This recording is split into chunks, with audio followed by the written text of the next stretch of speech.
an idea that the early pioneers of railways could only have dreamed of. In a way, railways are becoming fashionable again.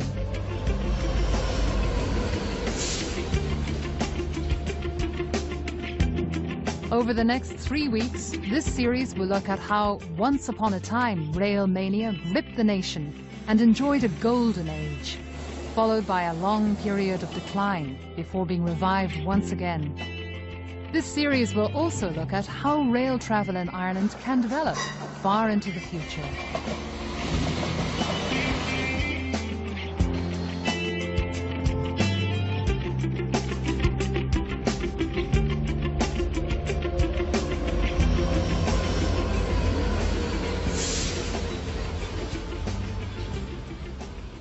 Railways in Ireland have been around for a very long time, almost 180 years.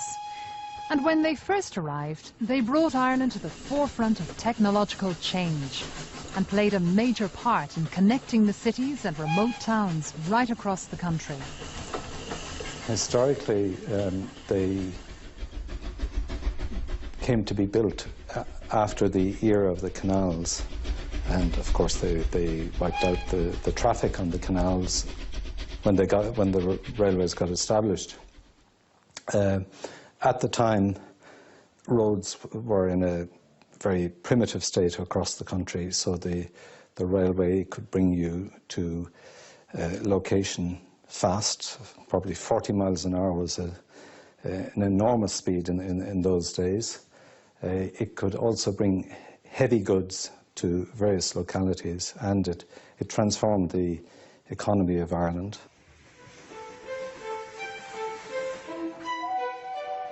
Can you imagine it in rural Ireland with huge organisations of men digging the earth, creating tunnels, creating viaducts?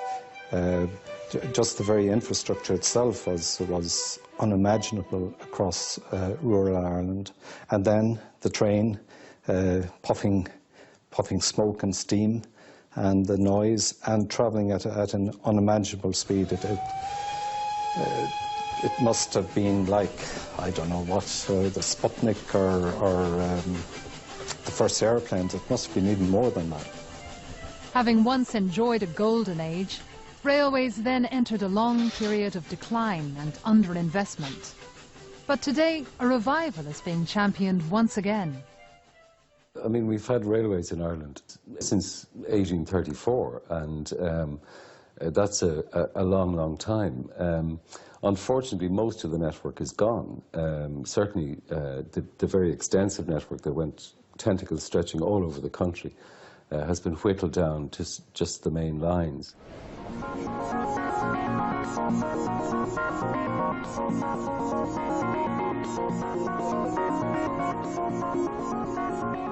Towards the end of the last century, an exception to decades of rail neglect was the Dart. As the 8 o'clock Bray to Howth train pulled out of Daly Station in Bray this morning, CIE officials were describing Dart as the most significant development in Irish railways this century. There were many who were quick to predict the failure of this new initiative. But the Dart has been a big success and has proven that when commuters need to get from the suburbs into and out of the city, the train is still their best bet. 35,000 people used the limited service, an increase in passenger traffic of 50%.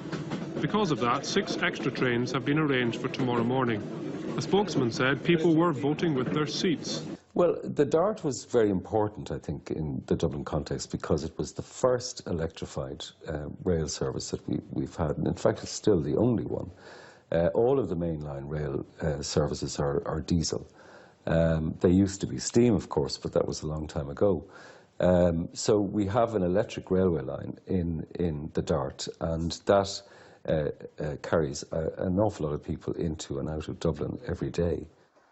The arrival of the Dart in Dublin in 1984 took place exactly 150 years after the launch of Ireland's first railway, the Dublin to Kingstown, or Dunleary as it is known today, a bustling suburb in South County Dublin. And still, the Dart travels along much the same route that Ireland's first rail commuters used. It's coincidental that the Dart was launched in 1984, which, as it turned out, was the 150th anniversary of the Dublin and Kingstown in 1834. And this was the first suburban railway in the world, and when it was built. Ireland's first railway was launched to great excitement in 1834, and like the Dart today, proved very popular. When the Dublin and Kingstown opened, it was an instant success. It carried a huge number of people. There were big dividends to the promoters. So a kind of railway mania began. Small Ireland was at the cutting edge of railways in those days. Much of the Dublin to Kingstown's early success was due to a sizable resident population that lived along the line. And as the coastal route was developed further and the population continued to increase over successive decades, this evolving population provided a healthy number of passengers for the railway. And this has ensured its survival today.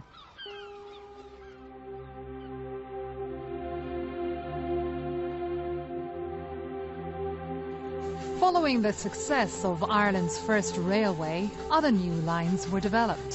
First to Belfast and thereafter the rest of the country.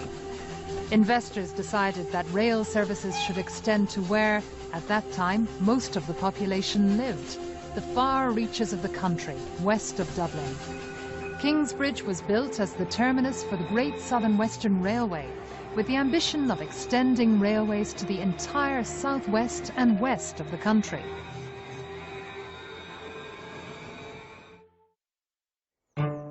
At Lucan in 1845, the first sod was ceremoniously cut by the Duke of Leinster, an event that prompted one bystander to say that he could now die happy, having seen a duke work like a common workman.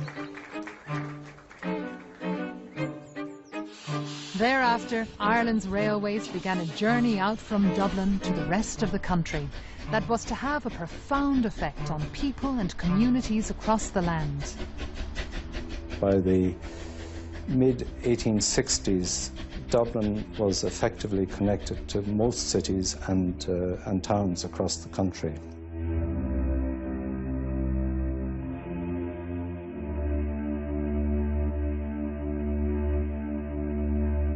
The expansion continued because railways made sense.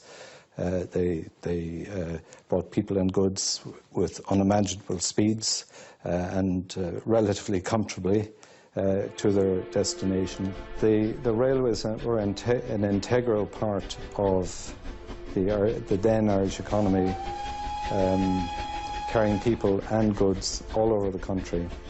And for a good deal of that, the railways made money, or at least in the central parts. There may have been some peripheral areas where they didn't make economic sense. It was a boom to the country. It allowed agricultural produce to be brought from the farms of rural Ireland to the ports and exported.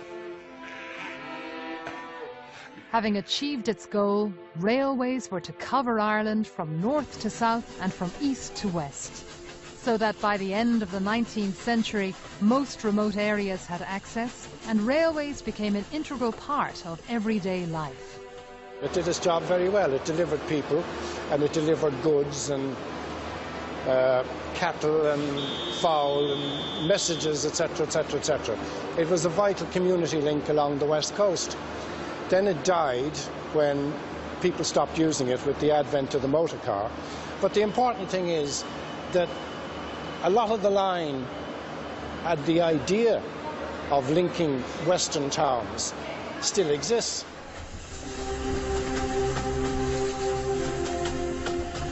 The golden age of the railway continued up to just about the First World War. The effects of the First World War were decisive on the railways all over the world, as it happens, because the internal combustion engine was developed to a new level of sophistication. And after that war, then cars, buses, trucks came on the roads. Over the next decades, the railway began to suffer from competition from the road. In Ireland, the railways began to lose money, quite apart from the effect of the Civil War in 1922-23, when lots of the railway was blown up, hundreds of bridges, trains were derailed, stations were destroyed.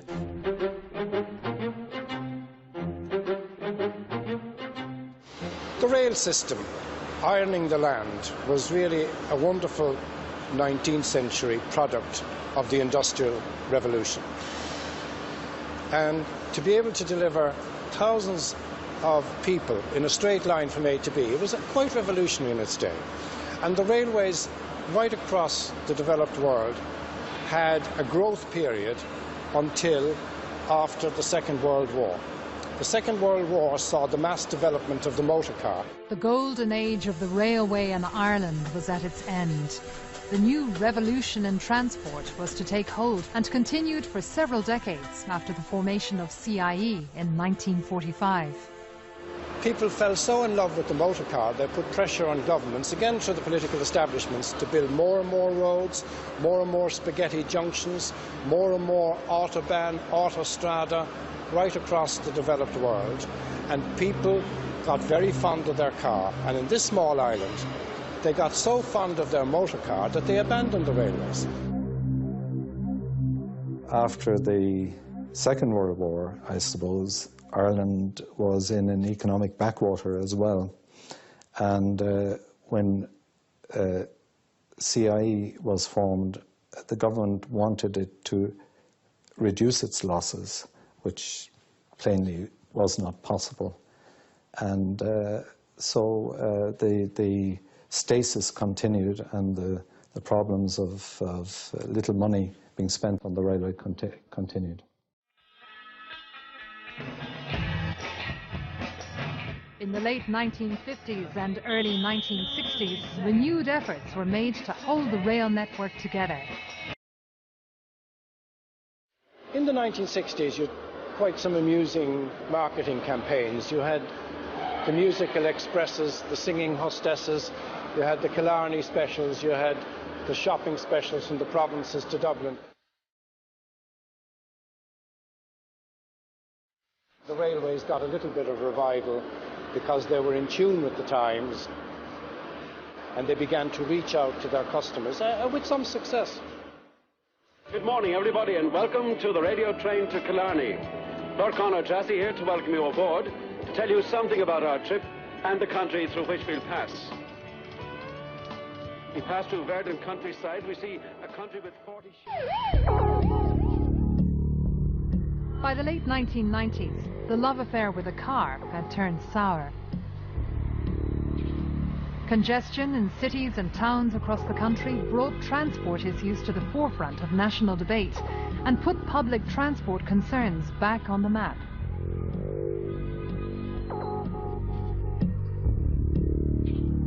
Ireland's road infrastructure, always favoured over rail, was also lagging well behind that of Europe.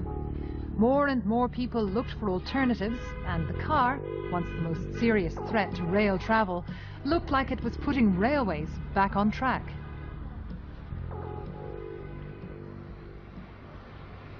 The defect that in terms of public policy, road versus rail, has been there for a long, long time. Roads have always got more money than the railways. I mean, since the time of Todd Andrews and the closure of the Harker Street railway line and various other rail lines around the country in the late 1950s and early 1960s, the vast bulk of transport investment has